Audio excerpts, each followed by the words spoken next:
ஏற்படுவது குறித்து சிகிச்சை அளித்த டாக்டர் பாலாஜி ஜெகநாதன் அவர்களை அந்த இளைஞர் ஏற்கனவே சந்தித்து கேட்டுள்ளார் என்று தெரிகின்றது. இந்த நிலையில் இன்று மருத்துவமனைக்கு வந்த அந்த இளைஞர் டாக்டர் பாலாஜி ஜெகநாதன் அவர்களை கத்தியால் குத்தியிருக்கின்றார். இப்பொழுது அவர் தீவிர சிகிச்சை பிரிவில் கண்காணிப்பில் இருக்கிறாருக்கு. தற்போது ஸ்டேபிளாக இருக்கின்றார்.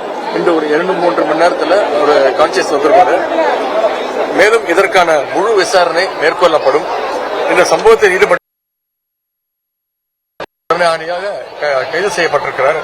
இது மிகவும் கண்டிக்கத்தக்க, வன்மையாக கண்டிக்கத்தக்க ஒரு செயல். இந்த செயலில் ஈடுபட்ட அந்த இளைஞர் மீது கடுமையான சட்ட நடவடிக்கை எடுக்கப்படும். தமிழ்நாட்டில் உள்ள மேலும் இதற்கான முழு விசாரணை மேற்கொள்ளப்படும். அவர்களுக்கு தேவையான அந்த உரிய பாதுகாப்பை கைது செய்யப்பட்டிருக்கிறார். இது மிகவும் கண்டிக்கத்தக்க, வன்மையாக கண்டிக்கத்தக்க ஒரு செயல். இந்த செயலில் ஈடுபட்ட அந்த இளைஞர் மீது கடுமையான சட்ட நடவடிக்கை எடுக்கப்படும். தமிழ்நாட்டில் உள்ள அரசு மருத்துவர்கள் அனைவர் மீதும் அக்கறை கொண்டது இந்த அரசு. அவர்களுக்கு தேவையான அந்த உரிய பாதுகாப்பினை கண்டிப்பாக உறுதியாக வழங்க வேண்டும் என்று நம்முடைய மாண்பு முதலமைச்சர் அதில் தெளிவாக இருக்கின்றார். கண்டிப்பாக சட்டப்படி நடவடிக்கை எடுக்கப்படும்.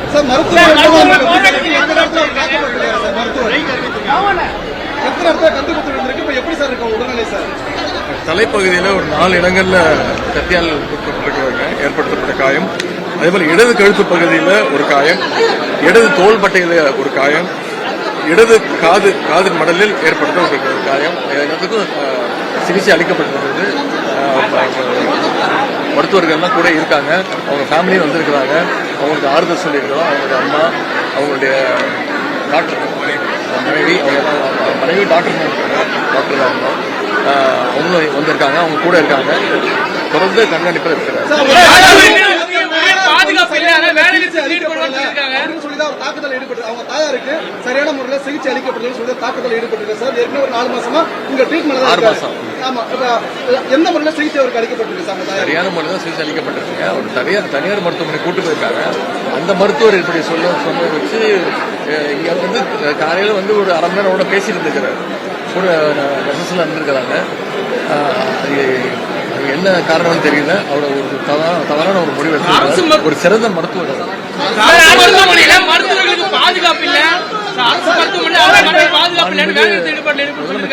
அறிவுறுத்தல் பேர்ல நம்முடைய மக்கள் நல்வாழ்வுத்துறை அமைச்சர் அவர்கள் அனைத்து மருத்துவர் சங்கங்களோட மாலை 3 மணி அளவில் ஒரு கூட்டம் நடத்திருக்கின்றாரு. அநேகமா மருத்துவ சங்கங்கள் இதை புரிந்து கொண்டு அவங்களுடைய நாளைக்கு பல்லாயிரக்கணக்கான மக்கள் நோயாளிகள் வந்து செல்லக்கூடிய இடத்துல இது மாதிரியான ஒரு சம்பவம் நடந்திருக்கு. ஹாஸ்பிட்டலுக்குள்ள சார் அதோட பாதுகாப்பு தன்மை எப்படி சார்? நீங்களே சொல்லிட்டீங்க, பல்லாயிரக்கணக்கான மக்கள் வராங்க. திரு விக்னேஷ் அவர்களே வந்து தொடர்ந்து 6 மாசமா இந்த மருத்துவமனைக்கு அவங்களுடைய தாயாரை கூட்டிட்டு வந்திருக்கிறார். அதனால அவர் மேல எந்த விதமான ஒரு சந்தேகமோ அவர் அந்த மருத்துவருக்கு கூட எது ஒரு டவுட்டோ எதுவும் வரல, பயமோ எதுவும் அச்சமோ எதுவும் இல்லை. தொடர்ந்து வந்து சிகிச்சை பெற்றிருக்கிறாரு. தொடர்ந்து இந்த டாக்டரோட தொடர்பில் இருந்திருக்கிறாரு. அதுவும் வந்து அரை மணி நேரம் வந்துட்டு பேசிட்டு டிஸ்கஸ் பண்ணிட்டு தான் இருந்திருக்கிறாரு. அதனால இது வந்து தவிர்க்க முடியாத சம்பவம். இனிமேல் இது மாதிரி நடக்க முடியாது. மருத்துவமனையில இந்த மாதிரி ஒரு சம்பவம் நடந்திருக்கு. தொடர்ச்சியா அவர் சொல்றது உண்மை அப்படிங்கிற மாதிரி இருக்குங்கிறது பல சம்பவங்களை மேற்கோள் காட்டுறாரு. இந்த சூழ்நிலை இப்படி சம்பவம் நடந்திருக்கு. இதுக்கு என்ன பதில் சார்? இது வந்து ஒரு தவிர்க்க முடியாத ஒரு விஷயம். இது வந்து கண்டிப்பா வந்து இனிமேல் நடக்காம தடுப்போம். இது வந்து அதான் திருப்பி நான் சொன்ன மாதிரி திரு விக்னேஷ் அவர்கள் தொடர்ந்து 6 மாசமா அவங்க தாயாரை கூட்டிட்டு இங்க வந்திருக்கிறார். இதே மருத்துவமனையில அவங்க தாயாருக்கு மருத்துவம் பார்க்கப்பட்டிருக்கு. அதனால அந்த மருத்துவரோட அரை மணி நேரம் பேசிட்டு வேற ஒரு தனியார் மருத்துவமனையில போய் அந்த மருத்துவர் சொன்னதை கேட்டுட்டு இந்த மாதிரி ஒரு முடிவு எடுத்திருக்கிறாரு.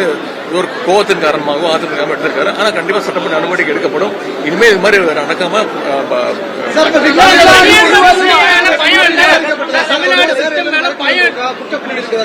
கைது செய்யப்பட்ட விக்னேஷ் விசாரிச்சுட்டு இருக்காங்க. இல்லைங்க, அது மாதிரி எதுவுமே இல்லைங்க. மற்ற நோயாளிகள் பாதுகாப்பு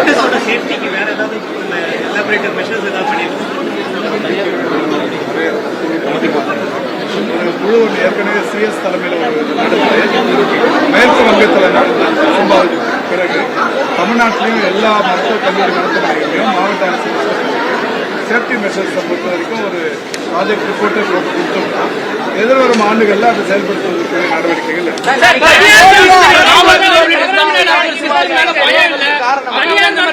மருத்துவர் தான் தவறான சிகிச்சை அளிக்கப்பட்டதா சொன்னீங்க. அந்த மருத்துவமனை அந்த சிகிச்சை குறித்து விசாரணை ஏதாச்சும் நடத்தணுமா சார்? அவங்களுக்கு தவறான சிகிச்சை அளிக்கப்பட்டது ஒரு தனியார் மருத்துவமனை